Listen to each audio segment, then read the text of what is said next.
نحمده ونصلي ونسلم على رسوله الكريم اما بعد اعوذ باللہ من الشیطان الرجیم بسم اللہ الرحمن الرحیم۔ قبل اس کے کہ ہم لوگوں نے نماز کے فرائض بھی پڑھے تھے، واجبات بھی پڑھے ہیں، سننیں پڑھی ہیں، آج ہم نماز کی شرائط پڑھ رہے ہیں۔ نماز کی شرطیں کتنی ہیں؟ ٹھیک ہے، شرط کسے کہتے ہیں؟ شرط کا مطلب یہ ہوتا ہے کہ اگر وہ شرط پائی جائے گی تو وہ کام ہوگا، شرط نہیں پائی جائے گی تو وہ کام نہیں ہوگا۔ جیسے کہ میں اگر شرط لگا دوں کہ بھائی جو شخص جو ہے جبہ پہن کے آئے گا تو اسمبلی میں اس کو میں آنے دوں گا، ٹھیک ہے۔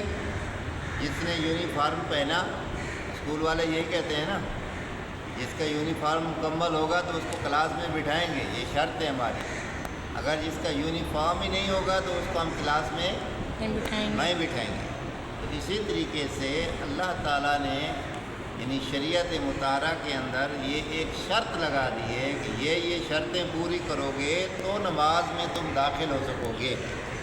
ان شرائط کا تعلق نماز کے اندر نہیں ہے، نماز کے باہر ہوتا ہے، نماز کے یہ باہر ہوتا ہے۔ یہ فرائض پڑھے تھے وہ تو نماز کے اندر تھے نا، جیسے رکوع کرنا، سجود کرنا، قرات کرنا، وہ نماز کے اندر تھے۔ لیکن یہ جو شرطیں ہیں، میری طرف توجہ رکھیں، یہ جو شرطیں ہیں ان کا تعلق نماز سے باہر ہے۔ سب سے پہلی شرط جو ہے وہ طہارت ہے۔ کون سی ہے؟ طہارت۔ طہارت کہتے ہیں پاکی حاصل کرنا کو، پاکیزگی کو، صفائی کو، ٹھیک ہے۔ تو صفائی حاصل کرنا یعنی پاک صاف ہونا۔ طہارت کا مطلب کیا ہے؟ پاک صاف ہونا، یعنی نماز کے اندر اس وقت داخل ہو سکتے ہیں کہ جب آپ پاک اور صاف ہوں گے۔ اگر آپ پلید ہیں، پاک نہیں ہیں، صاف نہیں ہیں، تو آپ نماز کے اندر داخل نہیں ہو سکتے۔ اسی لیے ہر قسم کی پاکی ہونی چاہیے، ٹھیک ہے۔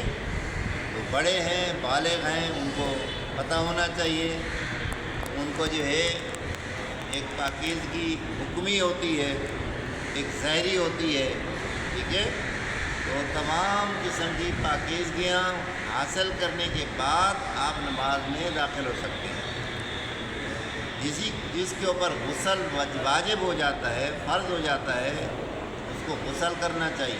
غسل کے پھر مسائل علیحدہ بتائے جائیں گے، ٹھیک ہے۔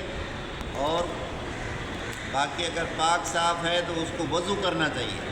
وضو باوضو ہو کر نماز نہیں، بغیر وضو کے نماز اگر کوئی پڑھے گا تو گناہ گار ہے، ٹھیک ہے۔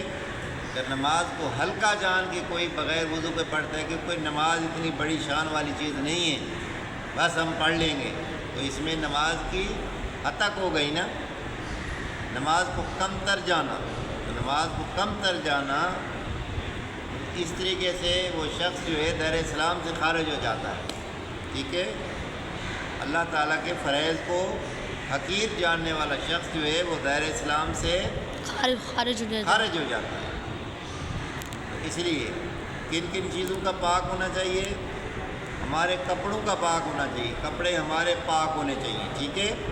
نجاست پھر دو قسم کی ہے، ایک چھوٹی نجاست ہے، اس کو نجاست خفیفہ کہتے ہیں، بڑی ہے اس کو نجاست غلیظہ کہتے ہیں۔ ان تمام چیزوں سے جو ہے آپ کے کپڑے جو ہیں وہ پاک ہونے چاہیے۔ اس کے بعد آپ کے جسم کا پاک ہونا، یعنی جسم جو ہے آپ کے جسم کے اوپر بھی کوئی اس قسم کی جو ہے پلیدی نہ لگی ہوئی ہو۔ گھر میں جو ہے کسی چھوٹے بچے کو اٹھا لیا، اس نے پیشاب کر دیا، بعض سمجھتے ہیں کہ نہیں چھوٹے بچے کا پیشاب جو ہے وہ پاک ہے، نہیں، چلے چھوٹا ہو یا بڑا ہو اس کا پیشاب جو ہے ناپاک ہے۔ کم از کم جو یہ نجاست ہے، یہ غلیظہ یعنی بڑی نجاست، اگر ایک درم کہتے ہیں، یعنی جیسے پرانی 58 چوانی یہ تھی، اس کی مقدار اگر آپ کے کپڑے پہ لگ گیا تو اس کا دھونا فرض ہے، اس سے کم ہے تو واجب ہے، اگر اس سے بالکل کم ہے تو پھر سنت ہے، ٹھیک ہے۔ بعض اوقات حرام پرندے ہوتے ہیں، جیسے چیل ہے، اس نے اگر بیٹ کر دی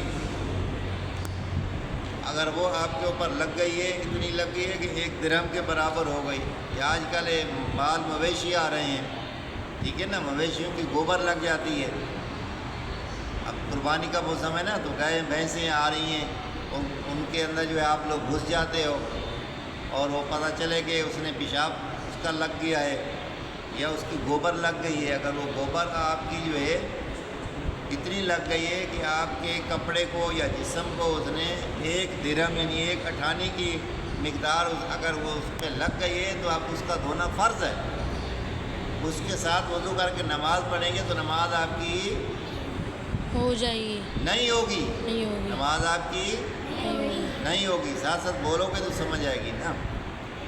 تو اس لیے کپڑے کا پاک ہونا اور جسم کا پاک ہونا ضروری ہے۔ اور تیسری طہارت کیا ہے کہ جس جگہ پر نماز پڑھ رہے ہیں، کہاں، جس جگہ پر نماز پڑھ رہے ہیں اس جگہ کا پاک صاف ہونا بھی ضروری ہے۔ یہ نماز کی پہلی شرط تھی، اس کی موٹی موٹی باتیں میں نے بتا دیں، جسم کا پاک ہونا، کپڑے کا پاک ہونا، جس جگہ پر ہم نماز پڑھ رہے ہیں اس جگہ کا پاک ہونا بھی ضروری ہے، وگرنہ آپ کی نماز نہیں ہوگی۔ تو یہ پہلی شرط ہے، انشاءاللہ تعالیٰ روزانہ جو ہے ایک ایک ہم شرط پڑھیں گے، اس کو سب نے یاد بھی رکھنا ہے، میں پوچھوں گا پہلے۔ اللہ تعالیٰ عمل کی توفیق عطا فرمائے۔